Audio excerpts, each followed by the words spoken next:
Welcome to the Sales Influence Podcast, where we talk about finding the why and how people buy.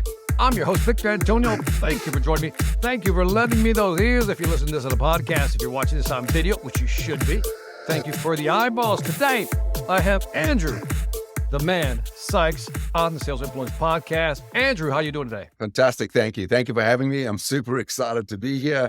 We've got lots to talk about: trust, sales, and other things besides that. I love them. By the way, those are two good combinations right there, trust and sales. Before we get into this, can you tell my sales influencers, my fans here, my tribe, why Andrew Sykes is a badass and we need to listen to him? Well, I started life as an actuary, which is the furthest thing you can imagine from a salesperson archetypically. But early on in my career, I discovered if you can't sell, nothing happens until you sell something. And so I began what I considered to be a mathematical deconstruction of sales. I really wanted to learn how apparently naturally salespeople were so good, because I was not among those. And so I've spent 3 decades now deconstructing like every piece of research we can about how humans think, feel, and act, and how to serve people as a seller. And so I don't know that I'm a badass, but I've certainly spent a long time researching, teaching, speaking on, and on the street being a seller every single day like you. Love it, man. Well, tell me about the actuary. I mean, cause that's very left brain, man. That's very like left brain. Sales is kind of a right, it's art and science, but it's kind of a right brain activity. So talk to me about being an actuary and then the transition, like, Victor, here's what happened to me. Here's my moment I discovered sales. Yeah. Victor, I qualified at a really young age, which was more luck than anything else. And in a triumph of courage over wisdom, I started my first business when I was 21, before I'd actually qualified as an actuary. And so to sign my reports, I had to hire a guy who was 42 years old at the time, who would do the actual work and sign for it. And that left me having to figure out sales. And, in 2 short weeks and 1 very embarrassing meeting later, I realized I have no idea what I'm doing.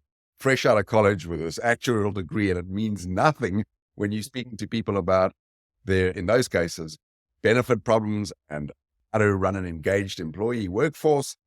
And I luckily had this chairman at the time who then I considered was one of those people with a natural sales skill. What I now know is there's no such thing. People put in the work and the time. You may not see it, but that natural salesperson is a construction, not a birthright. And that is a beautiful way of putting it, because most people think it's a natural thing. I remember years ago, I read a study by, I think it's like Benchmark Index or something like that said like 87% are not natural salespeople, 13% are. But I agree with your definition. But wait a minute, you said something. I'm not skipping over this too quickly. What was that big mistake, big piece of embarrassment? Walk me through that, because I love to hear some of these. I like to hear some Genesis stories, some real horror stories before it went well. Well, I was so cocky that I asked my chairman, I said, can I present at the next meeting? And he very generously allowed me to present to 2 of his biggest clients. They were very German, very proper. They still referred to each other after 20 years in German as Sir this and Sir that. And so I went into a 60-minute meeting, and this will age me, with an overhead projector and plastic slides, or those film slides. And for 90 minutes, I presented slide after slide. And I left that meeting thinking that I'd killed it because they were speechless. As it turns out, I hadn't shut up for 90 minutes. And I got in the car with my chairman. I asked him how I did. He grabbed the steering wheel. His knuckles went white. He started to froth at the mouth. He was so angry and yelled at me for 15 minutes. I learned some new language that day, which I still use to this day. Right. But what I realized at the end of it was I had completely blown it, and I had no idea. What did you do wrong, though? What did he call out that you did wrong in that presentation? Like, what was it for, and what did you do wrong? Yeah, number one, I didn't shut up for 90 minutes. I just spoke and spoke and spoke. I didn't ask a single question. I went over by like 25 minutes and didn't read the room. They were so polite, they didn't want to interrupt me, and I completely missed all the cues. So in a meeting that deserved to be 80% them speaking and 20% me asking great questions and maybe sharing a story or 2, it was me lecturing for 90 minutes, trying to show them everything I'd learned in college and was very proud to know. I mean, if I watched that today and I was a coach, I would have stopped at 2 minutes in and said, do yourself a favor and go home. So Yeah. if you think of all the mistakes that salespeople can make in a first meeting, I made all of those and I did them really, really well. So there was a We lot all have for him to criticize me on, and it took me a long time to learn the lessons around what I had done wrong and what to do instead. it's always interesting how those real bad moments, we'll call them, if we can call them that, those learning moments, they're more I guess the bigger the mistake, the more impactful, the more you learn from it, and the more you remember them. Like, you could probably still see your boss's face and his white knuckles on the steering wheel to this day. I can ingest some of those words. And you're right. I mean, I'm defined very much as a reaction to the thousands of mistakes I've made in sales over the years. I've done a lot of time and effort in trying to research how good salespeople are good at what they do. You know, I'm a behavioral science geek, the bottom of it, and ran a behavioral research lab.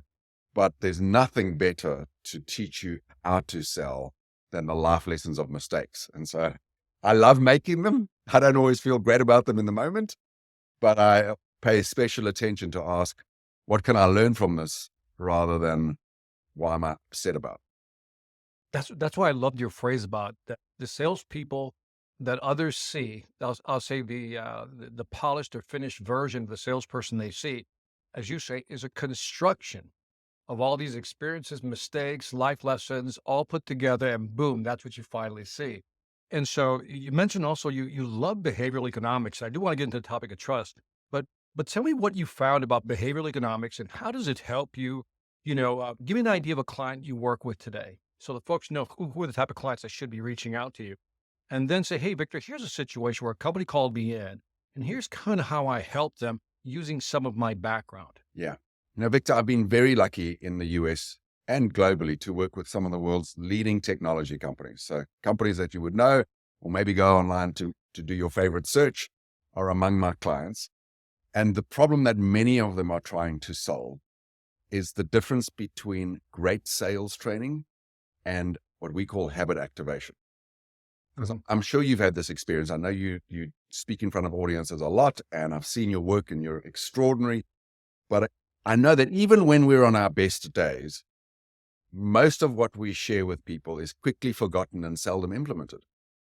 So most of the work we do around behavioral research in general, not just behavioral economics, is trying to solve this conundrum. How do you turn sales knowledge into sales skills through deliberate practice? And then how do you embed those skills and habits into people's daily motion so that the good things to do become the easy default rather than the difficult choice? I get that. One of the books. I mean, I'm sure you read The Power of Habit by what is it, I was Charles doing, Duhigg. yeah, I think it's one of the. I think that's one of my favorite books in terms of habits, and I think that along with Atomic Habits, by James Clear, which I think is another great beautiful book. books. And and for I always thought that the model that Duhigg has in The Power of Habit was very interesting because there's always a cue, then there's always a routine, then there's always this reward, right? That continues the habit. When you're working with salespeople, you go into a company and you say, look, these are the motions, these are the activities the salespeople are not doing. What are some of the things you try to teach them, the salespeople, so that to get in that, I'll call it the flow of habits and make it a habit? Because first is get into a flow of actually doing it, right? And then creating that habit. Walk me through some of your processes like that. People listening goes, oh, that's how he can help me. Yeah. Well, let's first talk about the sort of the science of habits, because I think there are some myths when it comes to changing Mm, habits that really get in the way of people's success.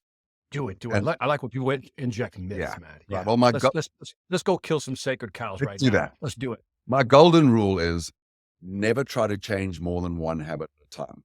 There's no research, and I think everyone's lived experiences. You try and change 5 things at the same time, you're signing up for failure.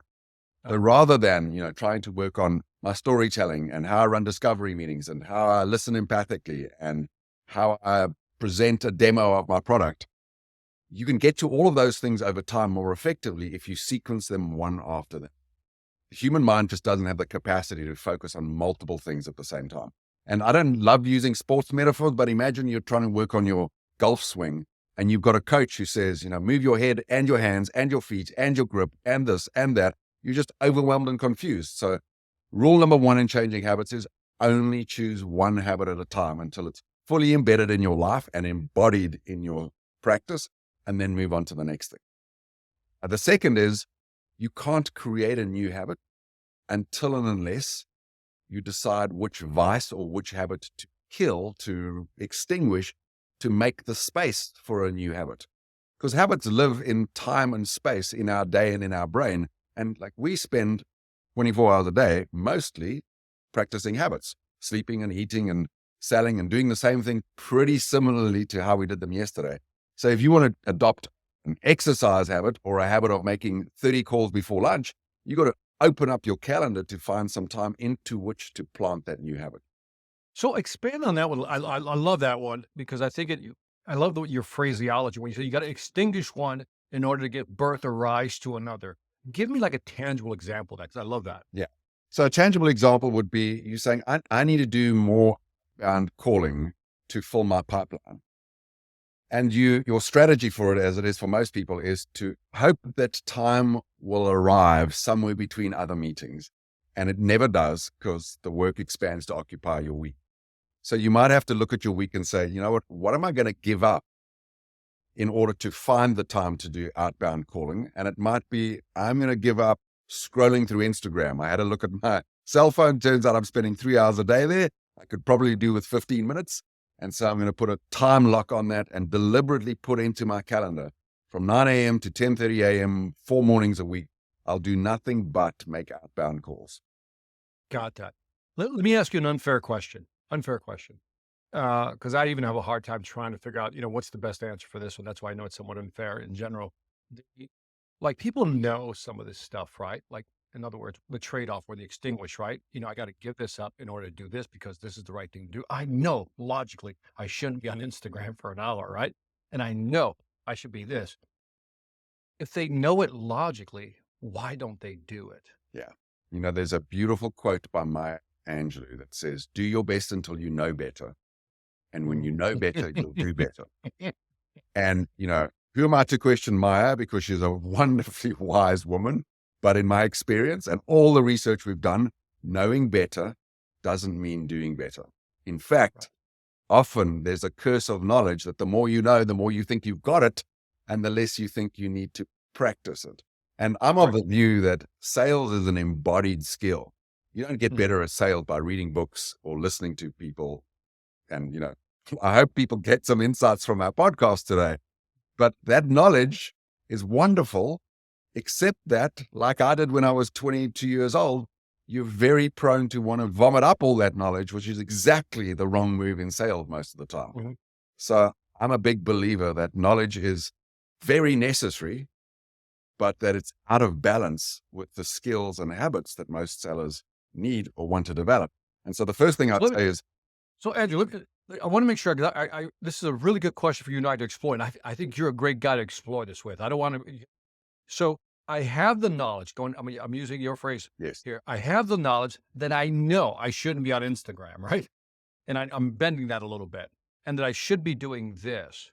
What is your hypothesis as to why, if I logically know I have to do, then why don't I do it? Yeah, I would say because what we're motivated to do is almost always based on what we feel compelled to do rather than what we desire to do. So when you read a bunch of these habit books, they tend to say like motivation is really important. However, motivation comes in two forms. There's that cerebral prefrontal cortex desire to change. Like, I want to lose a couple of pounds. I want to meet my annual target. And that's great. And sometimes that motivates us to act. But in the moment, notification from LinkedIn or the M&M sitting right in front of me, they compel you to act because they cause a release of dopamine in your brain, the molecule of motivation. And the desire to do something and produce a result a year from now never wins out over the power of being compelled to act in the moment, unless you take very extraordinary steps to protect yourself from all these little triggers that are there to distract us and have us be addicted to the things that we like consuming, but that aren't necessarily good for us when it comes to our career. So go down that rabbit hole a little bit. The thing, because it's a key phrase you use. I love the way you said it, by the way. You put things in place to protect you from, going off track. Just go a little deeper on that because I really like where you're going with that. For example, I love scrolling Instagram because it's free calories for my brain, or at least it feels like it, but they're empty.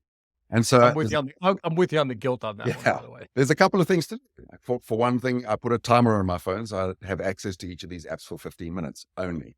Now, does that always work? No, because I can override it. So there are second things to do. You can recruit people in your environment to say, I really want to be focused. I'm going to give you my phone for an hour so I can just be heads down and not be tempted to pick it up. There's a lot you can do to structure your space. So I'm now speaking to you without my phone handy or around. And the same is true if I'm on calls with customers. I don't want to have physical distraction or temptation right there. There's a rule in behavioral science called the 20-second rule that says the following. If the distraction is about 20 seconds away from you in time and space, largely it has no power. So co-locating a bad influence to your work environment is just setting yourself up for failure. Because we like to think that we succeed because we've got willpower. The truth is, like, willpower is a limited resource. And most of the people who succeed, who look like the American dream, overcame this through sheer gut and willpower. They had something in the background that I would call a structure for fulfillment that meant they didn't need to have that much willpower in it. Because if you're relying on willpower, you're signing up for failure. By the way, there was this one study where they showed that if you put the phone, I think it was one, if you put it on the desk, they performed at a certain level, and they put it outside the room, they actually performed at a higher level, got more done. So to your point, well done.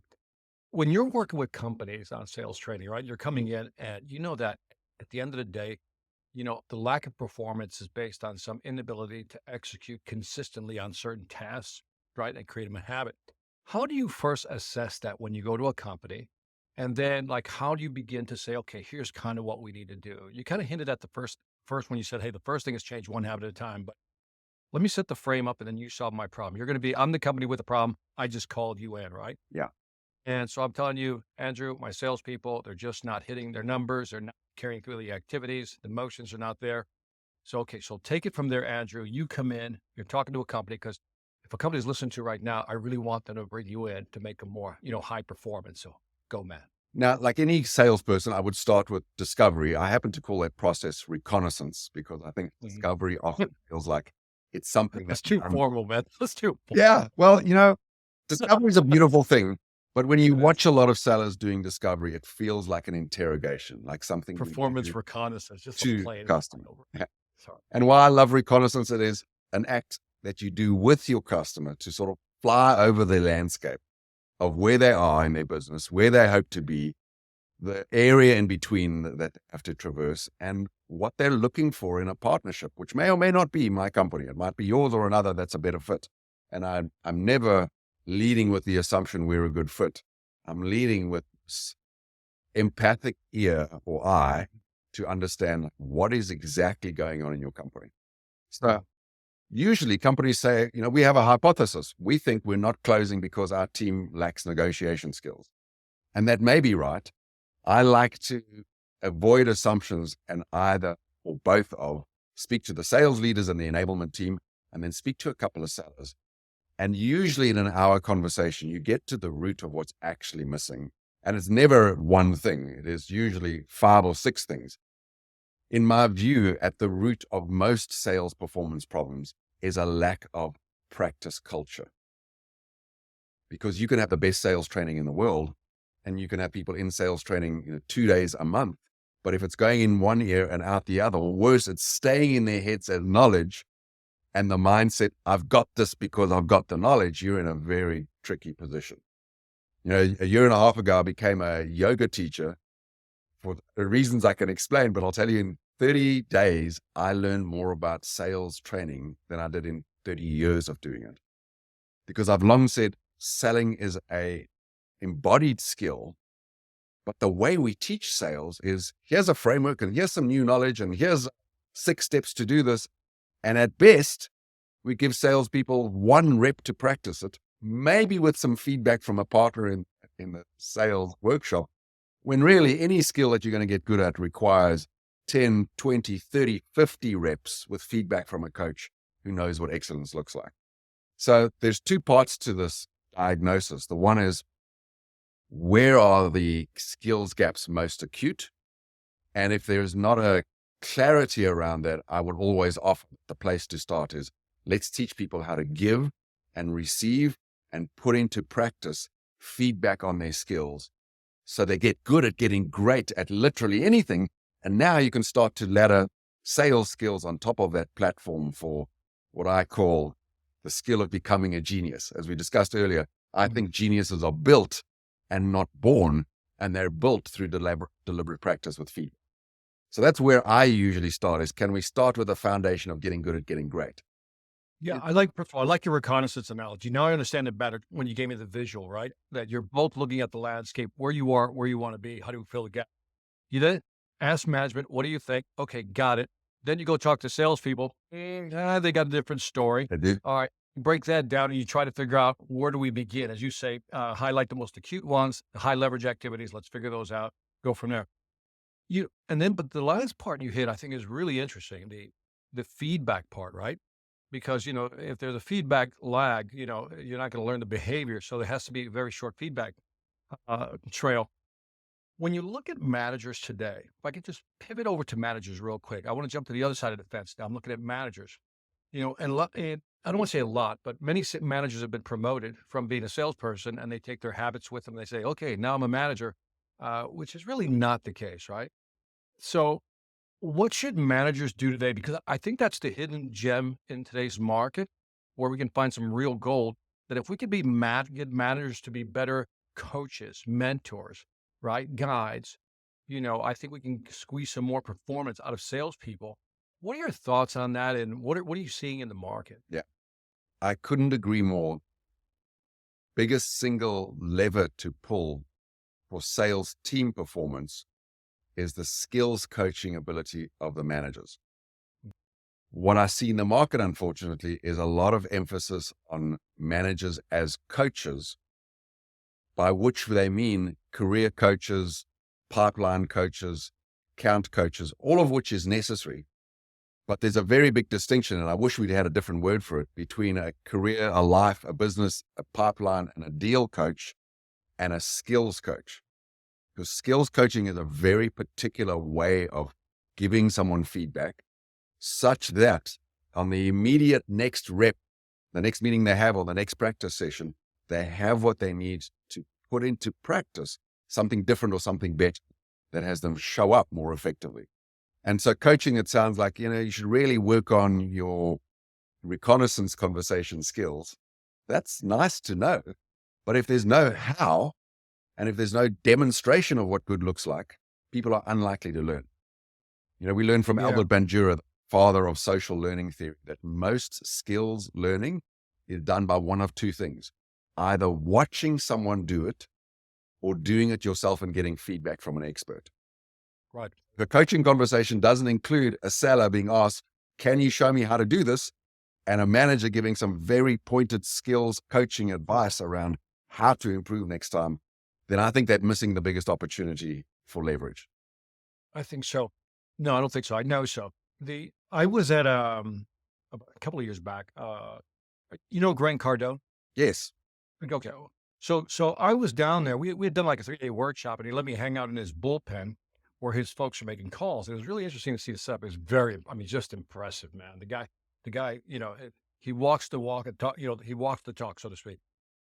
What was interesting is they had in the bullpen, they had, I'll say, about 15 to 20 salespeople making calls, right? And they had a floating manager who can plug in on any of the conversations at any time. And I thought, wow, not only are they listening in, but then after the call, you can just see the manager walk over and say, hey, on the next call, you might want to try this. You might want to do this, like almost immediate feedback. But that manager was well respected because that manager knew what he was doing, as you say, had the proven skill sets. So today, when we're looking at managers, sometimes I get the feeling you get sometimes that they're just saying, here's what I need you to do. How do you do that? Well, I don't know. Just go do it. Yeah. Or worse, you said earlier that the illusion of knowledge, and that is they know how to do it, but they can't explain how to do it sometimes, And so now the salesperson is left worried or wondering how to do it.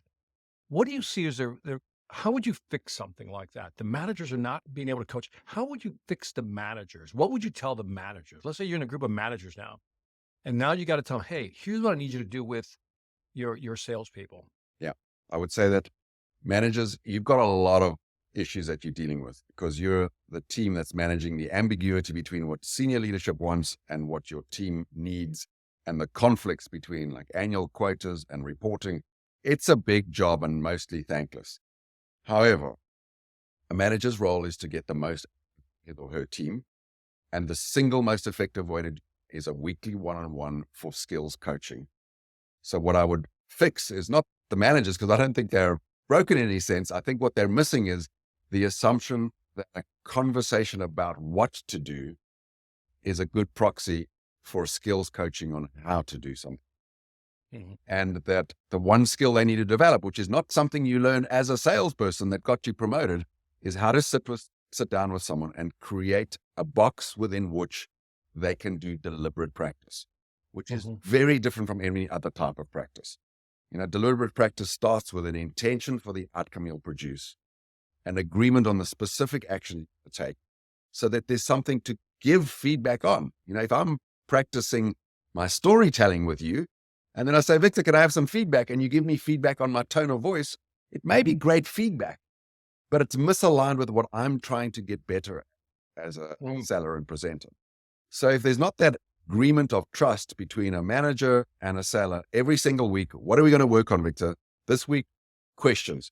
Okay, go. Show me the questions you prepared. Show me how you're going to deliver them.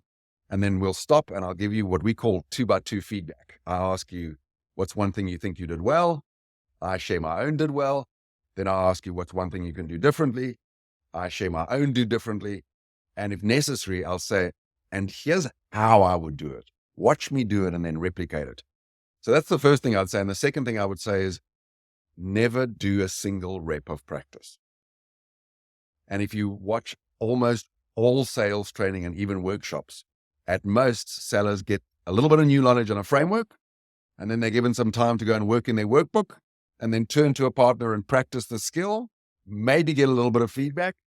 How did that feel? A debrief, and then we go on to the next thing. There's never a chance to take the feedback and actually put it into action while it's fresh in your head. Mm. My golden rule is managers, have your sellers do at least 3 reps, probably no more than 7, but somewhere in that range, in a weekly one-on-one skills practice session. And a lot of managers say to me, but we have quarterly or semi-annual performance reviews. Those are feedback sessions. To which my response is, no, they're not. Those are career or pay conversations. And if there are feedback sessions, just ask yourself, does your business deserve having a once a quarter feedback session to your sellers? Or as your example of the bullpen, do your sellers deserve feedback on every single call or every 5th call? Because for me, I want a high performance team, and high performance teams get feedback every single day, a couple of times a day, not once a quarter. Yeah. And so, God, there's so many things to unpack there. It's so good. It was so good. I love that. You had a lot of good stuff in there. The one thing that came to mind, I was reading a book called, I think it was Made to Stick or Made to Learn, something like that, Hate to stick. where it talks about distancing, separating the actual trait. So if I trained you today, for example, as you said, because I wouldn't hit the point because it's really important what you said. You said, we train them, as you say, here are the 5 things, here's the framework, here's how it work. Okay, let's practice it once, do a little role play. Okay, let's go on to the next. And the way to do it is to go through that whole sequence, so to speak, and then maybe wait an hour or 2 and then go back to that framework again. And maybe the next day 2, you go to hit the framework one more time. And because you're leaving some time between, would you agree with that? Would you add anything to that? Because I think it's an important thing to highlight to people that do it again, but put some time between them because it forces them to have to remember. Yes. So I think it's solving a different problem than Mm. the one I'm suggesting. And I agree with the assumption, put some time between it, Mm. but I have a countervailing view as well. And the first is, if you're just practicing, I would recommend you do at least 3 reps, one after the other, so you can Okay. get the feedback. It's still fresh and put it into place. But what you're solving for there is learning to accept feedback and put it into place to improve your skill. Great You're point. not solving for necessarily is memory. And that spaced repetition comes from the learning of Pimsleur, who was a language teacher who invented spaced repetition. Like if you're learning a new language, learn the Spanish word for window now and repeat it an hour from now, and then a day, and then a week, and then a month. And eventually it sits there because of the way that memory codes over time. When it comes to skills, I don't share the view that the weight solves for too much. I would Mhm. rather have you do 5 reps now and then wait a little bit and do 1 or 2 more later. So a combination of the two. I like that. Yeah. I love that, by the way. Yeah. Yeah. Because you don't see that, but that forces the manager or the trainer, let's say it's the manager, to create, certain habits. You mentioned something about empathetic listening, and I want to get back to the managers again. Stay within this. I want to stay in this group because it's a really good one. You talked about managers, and we're going to tie this to trust and habit now. So it's coming your way. Okay. Here comes the curveball. And that is the manager has to do those two things, right? Has to figure out a way to develop a habit in their salespeople, but at the same time has to develop that trust. And you mentioned empathy. You said it already a couple of times about empathetic listening, and then you mentioned also this agreement on what we're actually going to be coaching on. Kind of put that all together for me. In other words, you're the manager, you're in there. What should you be doing to generate the trust? Maybe begin to form a habit, but really listen to what the salesperson needs. Yes. Well, let's start with the box inside of which feedback happens. For most sellers, their experience is they get feedback after a manager pops into their office or calls them on a Zoom and says, Victor, I watched that last meeting, a conversation intelligence platform, or I listened in, or I heard from the client. Can I give you a little bit of feedback? And everyone's heart sinks because they, Oh yeah, and the amygdala just goes whang. yeah. Oh crap! Here it comes. And the single most important mindset for performance growth, which is the mindset of being coachable, goes out the window. So pause right there, Andrew, because you said something. This is really an important example, right? Even that opening question, one could argue, is not the best question to open with. Can I give you some feedback? What would you recommend? What I'd recommend is you have a conversation with your salesperson to say, your performance is in your hands. And therefore, every week when we get together for coaching, I need you to say, Victor, you're my coach. Victor, here's what I'd like to work on today. My personal origin story to build trust. Here's what I'm going for. That when I say it to you, you feel like you trust me and like me. And the specific way I'm going to do that is by being humble when I share my background and enthusiastic when I talk about what I now get to do. Could you give me some feedback on how I do that exactly? Right. And when I'm controlling what I want feedback on, a few things are true. Number one, I've asked for it, so doesn't feel like an ambush. Number two, it occurs for me as a gift because I'm committed to my performance improvement. So you giving me that feedback is a gift to me, and I treat it as such, versus you giving me something that I would treat as a bomb or a threat. So that alliance driven by a salesperson makes the world of difference. Now, So if the sales, and this is so good, Andrew. If the salesperson doesn't know how to articulate, you know, here's what I'm going to do, here's what I want you to judge me on, here's what I'm going for, then a manager should be able to train their salespeople, or at least ask the questions. So, what do you want me to look for? exactly. What do you want me to score you on?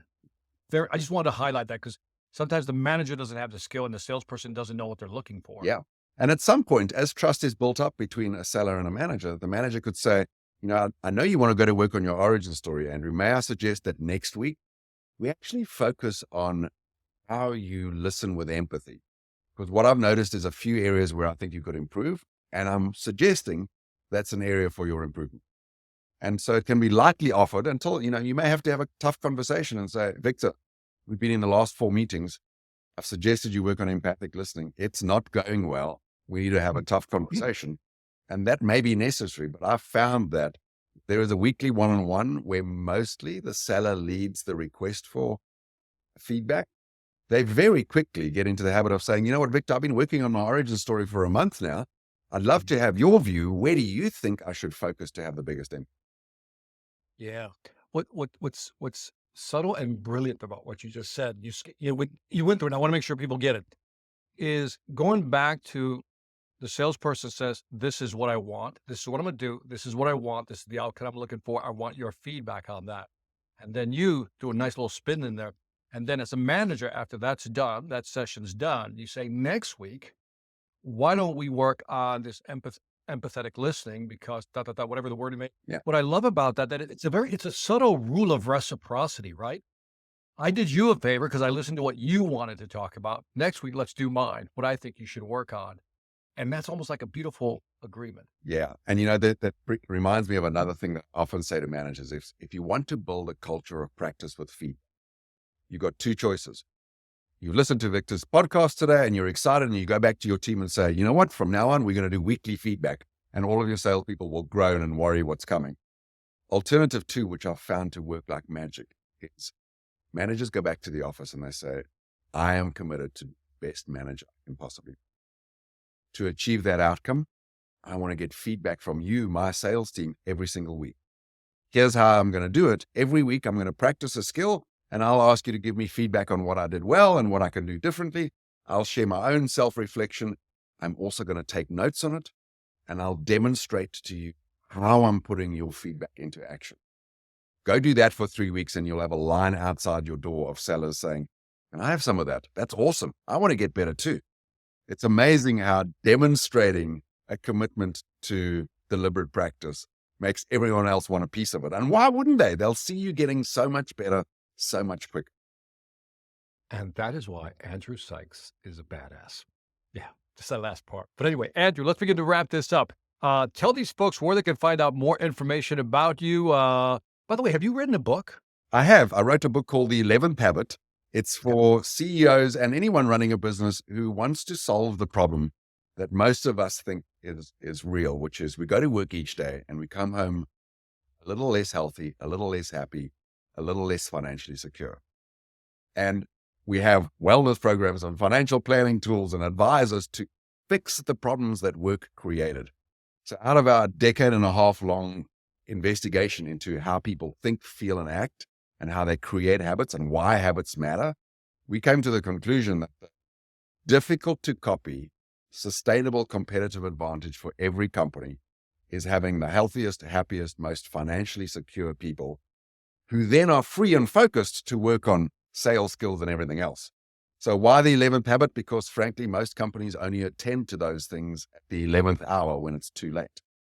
So it's a book that describes which habits matter, why you should practice them at work, in addition to your job-specific skills, and what the payoff is for a company that says, we're going to own the competitive mountaintop of being the healthiest, happiest, most financially secure, and for my money, the most trustworthy company in our industry.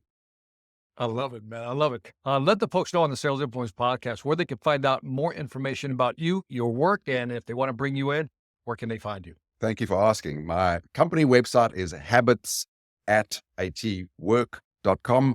The name of our company is Habits at Work because, of course, we believe that it's not the knowledge, but the habits that define success in sales and sales leadership. I'm also a professional speaker, so andrewsykes.com is a place where people can find out more about what I speak on in workshops, although most of them are customized to clients.